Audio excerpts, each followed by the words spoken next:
बिस्मिल्लाहिर्रहमानिर्रहीम, अस्सलामु अलैकुम। मैं हूं करामत मुगल और मेरे साथ हैं ईसा नकवी। सुलझानी वाले जलसे में भी हमने यही देखा था। नहीं, अब माजी में चले जाए ना, मुज़ाकरात जहाँ जहाँ स्कटल हुए। एक मुज़ाकराती सिलसिला है जिसको इमरान खान ने बिल्कुल आखिर में स्कटल किया था। वो था जो उमर अता बंदयाल के कहने के ऊपर पार्लियामेंट में बैठक हो रही थी, जिसमें हम थे, जिसमें तकरीबन तमाम चीज़ें मान ली गई थी। लेकिन उस वक्त इमरान खान का मौक़िफ़ ये था कि ये जो उमर अता बंदयाल ने 13 का फैसला दिया हुआ है, 13 मई को पंजाब इलेक्शन होना है, तो उसके लिए कोई सेफ एग्जिट ही नहीं दिया जा रहा। सुप्रीम कोर्ट का फैसला रोक दिया जाए, या तो आप 2/3 अक्सरियत के साथ इसको कानूनी करार दे दें 90 दिन से आगे जाने को। दूसरा उनका मसला ये था कि ये इंसिस्ट कर रहे थे कि इलेक्शन जो है वो काजी फाइजिसा के आने के बाद हो। हुकूमत इंसिस्ट कर रही थी। तीसरा, हुकूमत की तरफ से ये शक पैदा हो गया था, पीटीआई को ये इन्फॉर्मेशन मिल गई थी कि ये काउंसिल ऑफ कॉमन इंटरेस्ट का इजलास बुलाएंगे, बुला के नई मर्दमशुमारी को अप्रूव करवाएंगे और इलेक्शन डिले करवा देंगे उस प्रीटेक्स्ट पे। इवेंचुअली हुआ भी है, यही हुआ। 5 अगस्त को वो मीटिंग की उन्होंने, और उसके बाद जाने से 3 दिन पहले उसके बाद इलेक्शन हो गए गुम।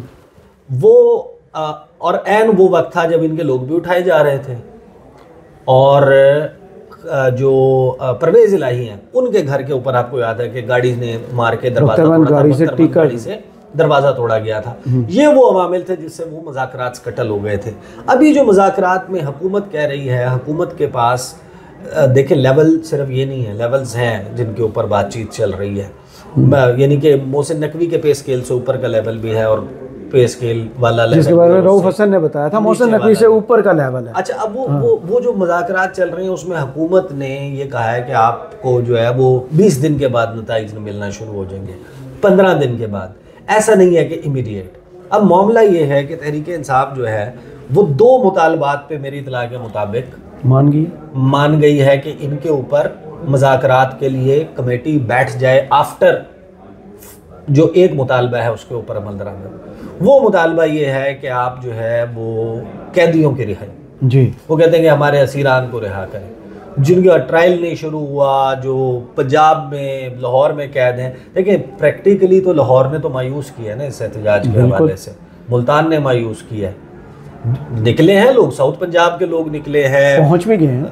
हाँ, और नॉर्थ पंजाब में बाकी जगहों से, फैसलाबाद से, इधर उधर से स्कैटर्ड आपको इतलात नईम हैदर पंजोता भी शेयर कर रहे हैं, बाकी लोग भी शेयर कर रहे हैं।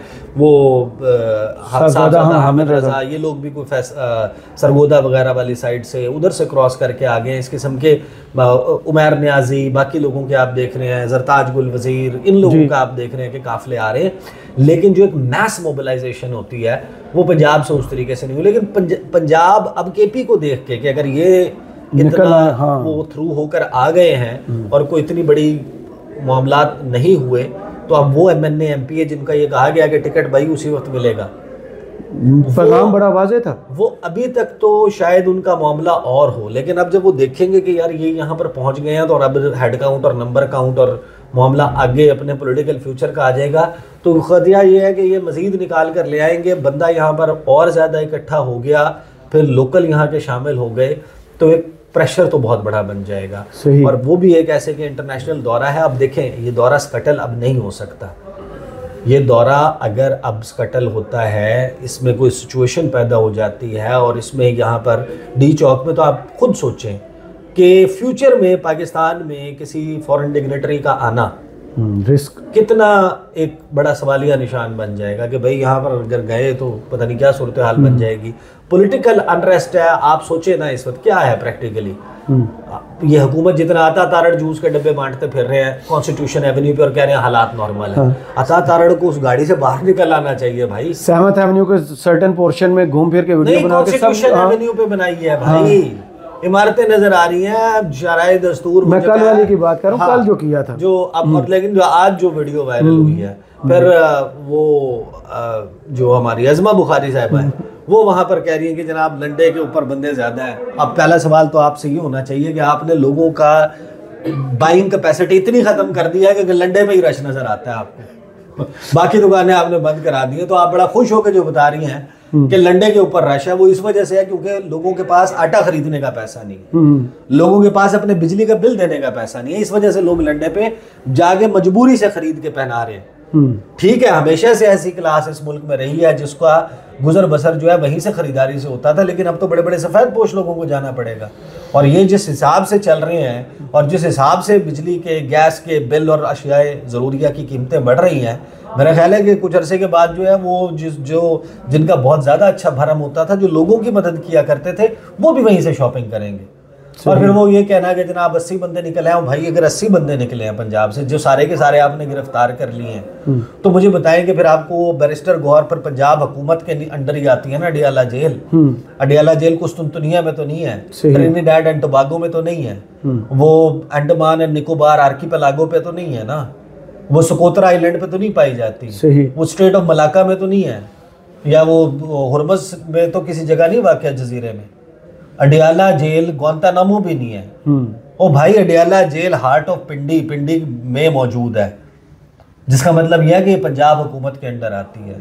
तो मोहतरमा फिर यह बता दें कि वो दरवाज़ा कैसे खुल गया। सही। और अगर ये बता दें कि आपकी मर्जी के बगैर खुला तो और शर्मिंदगी की बात है, आपको पता ही नहीं था, बाला ही बाला हो गया। तो अब देखें, जब धुआं कहीं से उठता हुआ नजर आए ना, तो लामहला आग होती है। आजकल स्मोक भी होती है, फॉग भी होती है, लेकिन ये धुआं दूसरे वाला है, तो कुछ ना कुछ तो सूरत हाल खराब है ना। सही। And it should be solved through political dialogue. आज ही हो जाएगी, आज रात ये तो तय है कि ये जो मुलाकात है, इस मुलाकात में हुकूमत अपना बेस्ट ऑफर रखेगी, पीटीआई अपना बेस्ट जोर लगाएगी। सही। इस दौरान मुझे ये लगता है कि ये लोग दाखिल नहीं होंगे। सही। ये आउटस्कर्ट के ऊपर बैठ जाएंगे। आज रात वो अतड़ चलेंगे, पश्तूनों के खटक डांस चलेगा और भंगड़ा डलेगा, ठीक है ना। देगे शेगे वहां पर वो साथ अपने बावर्ची लाए में वो सामान रखेंगे, भांबड़ जलेगा, देग पकेगी, खाना तकसीम होगा, रात को होगा वहां पे रेस्ट। मेरी अंडरस्टैंडिंग गलत भी हो सकती है। और ये लोग इधर मिनिस्टर्स इनक्लेव से उठ के दोबारा अडियाला जाएंगे, एक और मुलाकात हो रही है, और वहां पर अडियाला में उनके सामने फिर मामला रखेंगे खान साहब की। रिमोट कंट्रोल है इमरान खान के हाथ में। सही। आज की रात है अहम। रिमोट कंट्रोल से ही ये वो बटन, अब वो इंस्ट्रक्शंस भी मौजूद हैं कि अगर मेरी तरफ से नहीं आता इंस्ट्रक्शन तो फिर उधर क्या करना है। उधर मामला और भी है, थोड़ा सा जज्बाती वाला भी है। बुशरा बीबी वहां पे मौजूद है। अब अगर आप टीयर गैसिंग और वो बहुत एक हद से ज्यादा करते हैं और कोई खुदा न खास्ता जख्मी हो जाते हैं लोग, कोई जानी मामले की तरफ जाता है, तो आपको पता है कि इस वक्त सिचुएशन क्या है, इंटरनेशनली क्या सिचुएशन है। आप इस वक्त उठाएं इंटरनेशनल मीडिया देखें, इस वक्त इंटरनेशनल मीडिया भरा हुआ है पाकिस्तान। यानी वो वक्त हो गया जिसके बारे में मुशाहिद सैयद ने कहा था, मदर ऑफ ऑल डील्स वहीं लेके जाना पड़ेगा, या अभी वेट करना। देखें इवेंचुअली तो इट हैज टू ना। आप फॉर एग्जांपल तहरीक इंसाफ का कोई मुतालबा नहीं माना जाता। सही। ये लोग एंटर होने की कोशिश करते हैं, सिनेरियो रख के बात करनी है ना। ये लोग एंटर होने की कोशिश करते हैं, पुलिस वाले, rangers, FC, Punjab police, Sindh police, water cannon, rubber bullets, आंसू गैस, इस सारे के साथ जनाब ऐसी तैसी पिटाई लगा देते हैं तहरीक इंसाफ के लोगों की। उधर से वो थोड़ी सी कोशिश करते हैं, लेकिन इवेंचुअली स्टेट मशीनरी के आगे ये कोई ट्रेंड मिलिटेंट या फाइटर्स तो नहीं है ना। एक वक्त आएगा हौसला जवाब दे जाएगा, एक वक्त आएगा कोई ना कोई एक साइड हावी आ जाएगी। लेट्स जैसे कि हुकूमती साइड इंतजामी और मशीनरी हावी आ जाती है, इनको भगा देते हैं, ये चले जाते हैं खैबर पख्तूनख्वा। फिर नतीजा क्या होगा? पॉलिटिकल अनरेस्ट खत्म हो जाएगा, नहीं सियासी इस्तेकाम आ जाएगा, तहरीक इंसाफ भाप बन के हवा में उड़ जाएगी। ये क्या? अच्छा, अभी 1 लाख लोग आए हैं, 1 लाख लोग जो है वो हो जाएंगे। जो हार्डकोर पॉलिटिकल वर्कर है वो तो दोबारा भी निकल आता है। सही। और ये 2.5 साल से निकल तो रहे जो शामिल बाजा साथ आए हुए थे वो अगली दफा रिप्लेस हो जाएंगे, कोई और बंदा आ जाएगा। 1 महीना गुजरेगा, 2 महीने सर थोड़ी सी कम होगी, दोबारा कॉल आ जाएगी। मतलब आपको इसको सेटल करना है ना, किसी तरीके से आपको इसको उस किनारे लगाना है जहाँ पर जो जायज़ डिमांड्स हैं, जिसको हुकूमत खुद भी कहती है कि यार ये जो प्रिजनर्स की रिहाई है इसका मामला। अब यानी ख्वाजा साद रफ़ीक है, वो यास्मीन राशिद के ऊपर क्या ट्वीट्स करते हैं, वो ख्वाजा साद रफ़ीक जो है वो सनम जावेद के ऊपर क्या ट्वीट्स करता है। आप इनका देखिए ना, इनके अपने लोग जब बैठते हैं वो कहते हैं कि हमारे लिए चीज़ें इनडिफेंसिबल हो गई। सही। आप नून लीग के लोगों को आप देखें टॉक शोज में, आप बेचारे जो है ना उनके पास आने के लिए वो नहीं है। वो कहते हैं कुछ ऐसी चीजें जिनके ऊपर हम भी पॉलिटिकल वर्कर है ना, आखिर में तो जो कुछ भी हो, जो आपके पास 8, 10, 15, 20 ही ढीठ लोग होते हैं ना, 50 होते हैं ढीठ लोग, मैं मेन लोगों में मीडिया जिन्होंने हर सूरत में हिमायत करना है, जिन्होंने जाके हर चीज को ही डिफेंड करना है। मतलब कोई तो पॉइंट आता है ना जहाँ पे भाई नून लीग भी गलत है, कोई पॉइंट आता है जहाँ तहरीक इंसाफ भी गलत है। मतलब कुछ लोग होते हैं जो हर ही चीज के ऊपर आगे चले जाते हैं। मतलब तहरीक इंसाफ नहीं गलती करती है ना भाई, अभी वो अपोजिशन में है, अपोजिशन को थोड़ा सा सॉफ्टर पब्लिक पल्स के साथ बात करती है ना, उनकी तो मजबूरियां नहीं होती। तो जब हुकूमत में होते हैं तो they also face the tough time. बहरहाल मेरा ख्याल है कि अगले चंद घंटे बड़े इंपॉर्टेंट हैं और अडियाला जेल का दरवाज़ा दोबारा खुलेगा। आज रात में ये इंगेजमेंट होगी, दोबारा होगी। देखें ये 12 घंटे में अगर 2 मुलाकातें हो जाती हैं, this is very significant. But हुकूमत अगर तो ये इसमें चाल चल रही है, दाना डाल रही है, लॉलीपॉप दे रही है, उसके ऊपर इनको बंदे भिजवा देते हैं वापस, तो ये इतना बड़ा इनका पुल ऑफ होगा। मतलब जाहिर है वक्ती तौर पे तो टाल देंगे ना, सर से बला टल जाएगी, अगरचे वो ख़त्म नहीं होगी, सही, लेकिन हुकूमत वो कर देती है। पीटीआई की लेवरेज उसी वक्त तक है जब तक एक साइजेबल क्राउड बाहर मौजूद है, वो अपनी बात करके नेगोशिएट कर सकते हैं, otherwise they do not have that leverage. सही, बहुत शुक्रिया ईसा नकवी आपके वक्त का। कमेंट्स बॉक्स में ज़रूर बताइएगा ये वीडियो आपको कैसी लगी। इजाज़त दीजिए, अल्लाह हाफिज़।